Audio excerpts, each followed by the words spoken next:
Hello नमस्कार दोस्तों। उम्मीद करता हूँ सभी अच्छे होंगे और अपनी पढ़ाई को बेहतर बना रहे होंगे।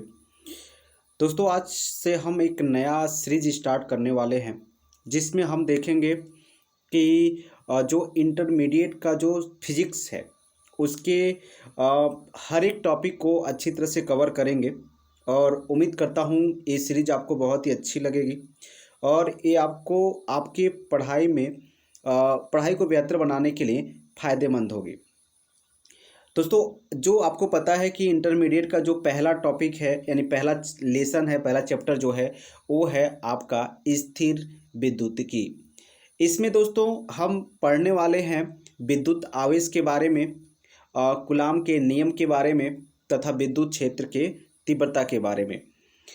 तो इन सारे टॉपिक को हम समझेंगे दोस्तों। उससे पहले थोड़ा सा इंट्रोडक्शन समझते हैं दोस्तों इस विद्युत आवेश को कि विद्युत आवेश है क्या, ठीक है, और इसकी मतलब ये कैसे उत्पन्न होता है, ठीक है। अगर किसी वस्तु में ये विद्युत आवेश आ जाता है तो उसे हम लोग क्या कहते हैं, ठीक है।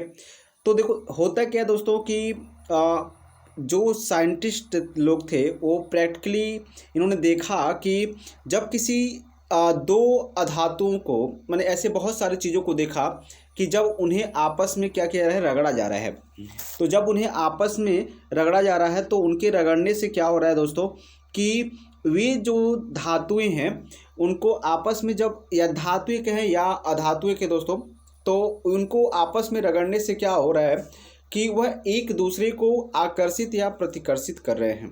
अब एक दूसरे को आकर्षित या प्रतिकर्षित करना दोस्तों एक तरह से जैसे आप समझ सकते हैं कि कोई चुंबक है ना, और चुंबक के दो ध्रुव होते हैं जैसे नॉर्थ और साउथ ध्रुव। तो जिस तरह से नॉर्थ और साउथ ध्रुव की अगर बात करें तो अगर नॉर्थ और साउथ ध्रुव को एक पास आप ले जाते हैं तो ये दोनों एक दूसरे को आकर्षित करते हैं। ठीक इसी तरह प्रैक्टिकली देखा गया कि ऐसे बहुत से पदार्थ मिले जिनको आपस में रगड़ने से क्या होगा कि वह एक दूसरे को आकर्षित या प्रतिकर्षित करने लगे।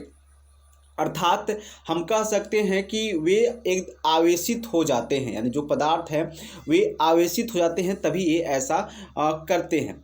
अब हम बात करते हैं दोस्तों कि इसमें ऐसे पदार्थ मुख्य रूप से अगर हम इनकी बात हम करें तो जैसे कांच हो गया दोस्तों, अंबर हो गया, और एक दोस्तों एबोनाइट का छड़ हो गया, रेशम के कपड़े हो गए, ये बहुत सारे बिल्ली के खाल हो गए, है ना। तो ये बहुत सारे एग्जाम्पल्स आपको मिल जाएंगे जो देखे गए हैं जिनमें कि यह जब इनको आपस में रगड़ा जाता है तो यह एक दूसरे को आकर्षित या प्रतिकर्षित करते हैं, ठीक है। ऐसे ही आप देख सकते हैं अगर आप सूखी कंघी को बाल से रगड़ते हैं तो सूखी जो कंघी है दोस्तों वे कागज़ के छोटे छोटे टुकड़े, तिनके, इनको क्या करती है, अपनी तरफ आकर्षित करती है, ठीक है। तो कहीं ना कहीं ऐसा कुछ हो रहा है दोस्तों कि जिनके कारण, हालांकि रगड़ने से पहले तो ऐसा देखा नहीं जाता कि रगड़ने के पहले ये किसी चीज़ को अपनी तरफ आकर्षित या प्रतिकर्षित नहीं कर पाते हैं, लेकिन जैसे ही इसको रगड़ दिया जाता है तो हो क्या रहा है कि ये इनके अंदर कुछ तो चेंज हो रहे हैं जिसके कारण दोस्तों ये छोटी छोटी चीज़ों को अपनी तरफ आकर्षित कर रहे हैं। और जो ये चेंज हो रहा है, ये चेंज का जो कारण है दोस्तों, एक कारण है उनमें आवेश का उत्पन्न होना, ठीक है। तो और देखिए यहाँ पर अगर जिस वस्तु को अगर वह छोटी छोटी चीज़ों को अपनी तरफ आकर्षित कर रहा है तो इस आकर्षित करने का अगर गुण उसके अंदर आ गया है तो हम इसको कहेंगे कि वे जो पदार्थ है वह विद्युतमय हो गया, यानी इलेक्ट्रीफाइड हो गया है ना। यानी अगर किसी वस्तु के पास जो आवेशित मतलब आकर्षित या प्रतिकर्षित करने का गुण उत्पन्न हो जा रहा है तो हम उस वस्तु को कहते हैं कि वह वस्तु जो है इलेक्ट्रीफाइड हो गया, यानी विद्युतमय हो गया। चूँकि यह जो आपको आवेश, ये जो गुण उत्पन्न हुआ है दोस्तों, ये घर्षण के कारण हुआ है, इसलिए इसको बोलते हैं घर्षण विद्युत बोलते हैं। क्या बोलते हैं? घर्षण विद्युत बोलते हैं। और चूंकि ये जो विद्युत है, जो आवेश है, स्थिर रहता है, जिस वस्तु पे उत्पन्न रहता है उसी वस्तु पर स्थिर रहता है, इसलिए इसको हम बोलते हैं स्थिर विद्युत भी कह देते हैं, यानी एस्थेटिक विद्युत भी कह देते हैं। तो ये सारे प्रोसेस आपको समझ में आए होंगे कि किस तरह से किसी वस्तु को हम आवेशित करते हैं और उस आवेशित करने के कारण उसमें एक गुण उत्पन्न होता है, उसी गुण को हम लोग बोलते हैं कि वस्तु जो है विद्युतमय हो गया, यानी इलेक्ट्रीफाइड हो गया है। ठीक है, और जिस वस्तु पर ये गुण आ जाता है तो उस वस्तु को हम मतलब ऐसे कहते हैं कि वस्तु क्या हो गया है, आवेशित हो गया है, यानी इलेक्ट्रीफाइड हो गया। चूँकि यह जो आवेश है उस पर स्थिर रहता है, इसलिए इसको हम बोलते हैं स्थिर विद्युत कहते हैं या स्थैतिक विद्युत कहते हैं, जो इस चैप्टर का टॉपिक है। यानी यह चैप्टर का जो ऐसे कहें कि नाम इसी पे पड़ा हुआ है, स्थिर वैद्युतिकी। ठीक है, तो यहाँ तक सारी चीज़ें आपको समझ में आया होगा। अब हम बात करते हैं विद्युत आवेश के बारे में। तो देखिए, अगर विद्युत आवेश के बारे में हम बात करें तो जो विद्युत आवेश है, आप कह सकते हैं किसी वस्तु में या किसी पदार्थ में उत्पन्न या किसी पदार्थ का वह गुण है जिसके कारण जो वह छोटे छोटे चीज़ों को, यानी कागज़ के छोटे छोटे टुकड़ों को, चीज़ों को, तिनकों को, है ना, पंखों को अपनी तरफ क्या कर रहा है, आकर्षित कर रहा है। यानी किसी वस्तु का वह गुण जिसके कारण वह छोटे छोटे टुकड़ों को अपनी तरफ आकर्षित कर पा रहा है, ये हम कह सकते हैं कि उस गुण को हम आवेश कहते हैं। अब देखिए प्रैक्टिकली क्या देखा गया दोस्तों कि जब कांच के छड़ को, यहाँ पर अगर आप देखें आप, तो प्रैक्टिकली देखा गया कि जब आप कांच के छड़ को हम लोग क्या करते हैं, रेशम के कपड़े से रगड़ते हैं, तो यहाँ पर आप देख पा रहे हैं कि जो रेशम के कपड़े हैं इस पर ऋण आवेश और जो कांच पे है इस पे धन आवेश उत्पन्न हो जाता है। ठीक है, अब इस ऋण आवेश और धन आवेश उत्पन्न होने के जो पीछे जो कारण है, इसका नाम पढ़ने का कारण क्या है, ऐसा हम देखेंगे अभी आगे चल करके। लेकिन यहाँ पर हम देख पा रहे हैं कि ऐसा अगर दो चीज़ों को आपस में रगड़ा जा रहा है तो कोई दोनों पर अलग अलग आवेश उत्पन्न हो रहे हैं। अभी आवेश उत्पन्न होते क्यों हैं, तो देखिए होता क्या है कि इलेक्ट्रॉन की या तो कमी हो रही है और या तो इलेक्ट्रॉन की अधिकता हो रही है। जिस पर इलेक्ट्रॉन की कमी होती है उस पर धन आवेश आते हैं और जिस पे इलेक्ट्रॉन की अधिकता होती है उस पर ऋण आवेश आते हैं। ठीक है, तो हम एक कह पाएंगे कि विद्युत आवेश जो है पदार्थ का एक मौलिक गुण है जिसके कारण वह वस्तुओं को अपनी तरफ आकर्षित कर पाता है। ठीक है, तो जिस प्रकार आपने देखा कांच के छड़ को अगर रेशम से रगड़ते हैं, उसी तरह अगर हम बिल्ली के खाल को रगड़ते हैं, बिल्ली के खाल को अगर हम रगड़े एबोनाइट के छड़ से, तो हम यहाँ देखेंगे कि ठीक इसके उल्टा हो रहा है। यानी एबोनाइट के छड़ पर ऋण आवेश आ रहे हैं जबकि बिल्ली के खाल पर धन आवेश आ रहे हैं। तो कहीं ना कहीं ऐसा हो रहा है दोस्तों कि एक कहीं मतलब चीज़ें क्या हो रही हैं, अलग अलग हो रही हैं। यहाँ पर देख रहे हैं कि हम रेशम के कपड़े पे धन ऋण आवेश था, यहाँ पर जो है बिल्ली की खाल पर ऋण आवेश। अभी धन आवेश और ऋण आवेश पढ़ने के पीछे भी एक लॉजिक है दोस्तों। अभी लॉजिक क्या है इसको हम समझने की कोशिश करते हैं। देखिए यहाँ तक, इससे पहले हम डिफिनेशन समझ लेते हैं दोस्तों, आखिर हम विद्युत आवेश को किस तरह से डिफाइन करेंगे। अब डिफाइन करने का तरीका क्या है दोस्तों, तो हम कह सकते हैं कि किसी पदार्थ का वह गुण जिसके कारण वह है विद्युत तथा चुंबकीय प्रभाव उत्पन्न करता है, विद्युत आवेश कहलाता है। अब समझिए, ध्यान से समझिए, चुंबकीय प्रभाव का मतलब क्या है। देखिए चुंबक का जो सिंपल सा लॉजिक है भाई, उनका जो गुण क्या होता है कि चीज़ों को अपनी तरफ आकर्षित करना।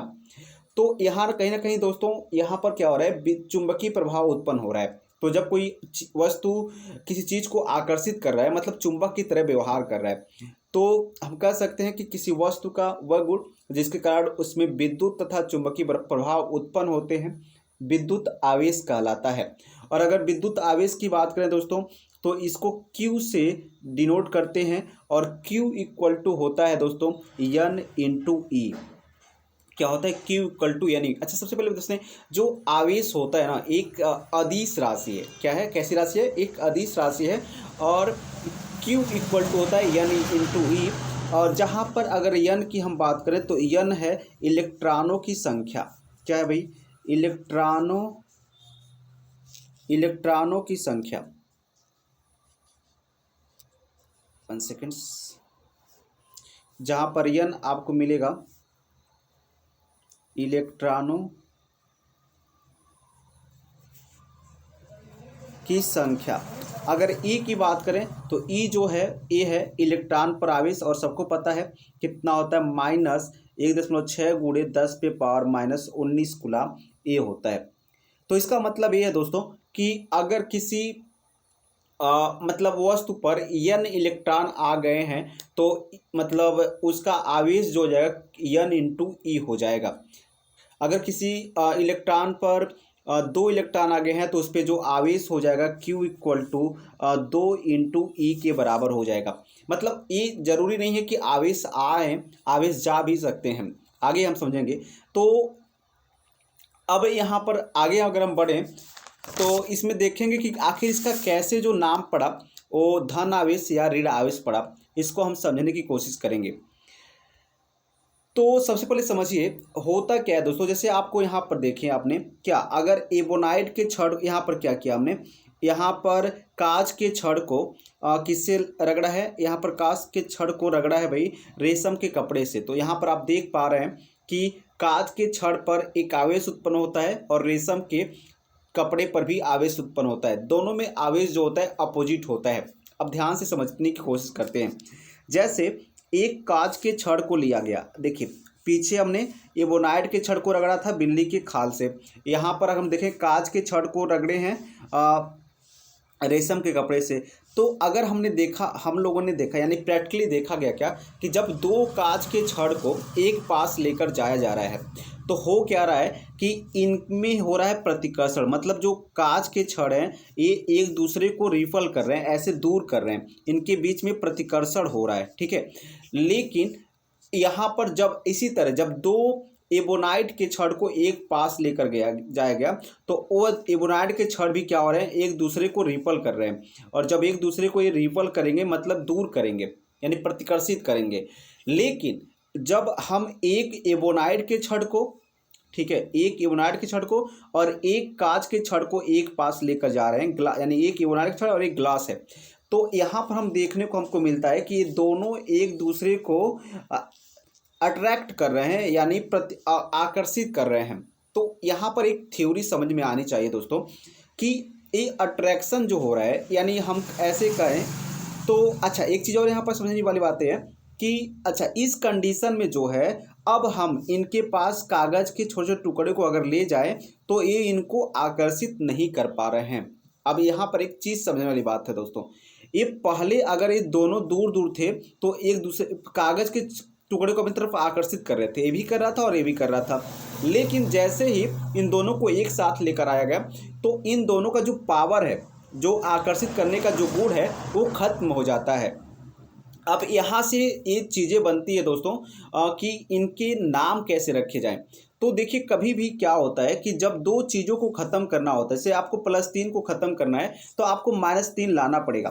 तो यहाँ से समझा गया कि भाई एक आवेश को हम लोग प्लस कह देते हैं और एक आवेश को माइनस, जिससे क्या होगा कि जब +3 और -3 की होगी तो ये इनका जो पावर है जो निगलेक्ट यानी जीरो बन जाएगा। तो उसी तरह कि एक को हमने प्लस आवेश कर दिया और एक को माइनस आवेश, तो जब प्लस और माइनस आपस में मिलते हैं तो उनकी क्षमता यानी जो शक्ति है अट्रैक्शन का या रिपल का वो खत्म हो जाता है। तो सबसे पहले इसको देखा जो वैज्ञानिक हैं, ठीक है, उन्होंने एक वैज्ञानिक है विलियम गिलबर्ट। तो इन्होंने ही सबसे पहले क्या किया कि इन आवेशों को डिफाइन किया प्लस आवेश और माइनस आवेश में, है ना। प्लस आवेश और माइनस आवेश में सबसे पहले डिफाइन किया किसने, विलियम गिलबर्ट ने डिफाइन किया था। और ये अमेरिकी वैज्ञानिक थे, सॉरी यहाँ पर थोड़ा सा मिस्टेक हो रहा है भाई। विलियम गिलबर्ट ने ये बताया था, प्रैक्टिकली देखा था कि भाई कि जो आवेश उत्पन्न हो रहे हैं वो दो तरह के आवेश उत्पन्न हो रहे हैं, ठीक है। तो हालांकि इन्होंने नाम नहीं रखा था, विलियम गिलबर्ट ने बस देखा था, प्रैक्टिकली इन्होंने ये अनुभव किया था कि जो आवेश उत्पन्न हो रहे हैं, जैसे अगर हमने एबोनाइट के छड़ को बिल्ली की खाल से रगड़ा और कांच के छड़ को रेशम के कपड़े से रगड़ा, तो उन्होंने देखा कि इन दोनों में जो आवेश उत्पन्न हो रहे हैं कहीं ना कहीं इनकी जो गुण है ना, दो तरह के हैं, ये अलग अलग आवेश हैं। तो इसके बाद दोस्तों अमेरिकी वैज्ञानिक है बेंजामिन फ्रैंकलिन ने जो इनका नाम रखा बेंजामिन फ्रैंकलिन, इन्होंने क्या किया, इसका नाम रख दिया फ्रैंकलिन। इन्होंने इसका नाम रखा और कहा भाई कि इसमें हम एक आवेश को बोलेंगे धनात्मक आवेश और एक आवेश को बोलेंगे ऋणात्मक आवेश। ठीक है, अब इन्होंने किसको धनात्मक कहा और किसको ऋणात्मक कहा, ये समझने वाली बात है दोस्तों। इन्होंने कहा भाई कि जब हम कांच के छड़ को रेशम के कपड़े पर रगड़ते हैं तो जो कांच के छड़ पर इलेक्ट्रॉन की क्या हो रही है, कमी हो जा रही है, और जिस पर इलेक्ट्रॉन की कमी होती है ना उस पर आता है धन आवेश। ठीक है, तो देखिए यहाँ पर अगर हम देखें तो कांच के छड़ को जब भी हमने क्या किया था भाई, कांच के छड़ को रेशम के कपड़े से रगड़ा था, तो यहाँ पर देखिए कांच के छड़ पे इलेक्ट्रॉन की क्या हो रही है, कमी हो रही है, और जब भी इलेक्ट्रॉन की कमी होगी तो हमने पीछे भी कहा कि उस पर कौन से आवेश आएंगे, ऋण आवेश आएंगे।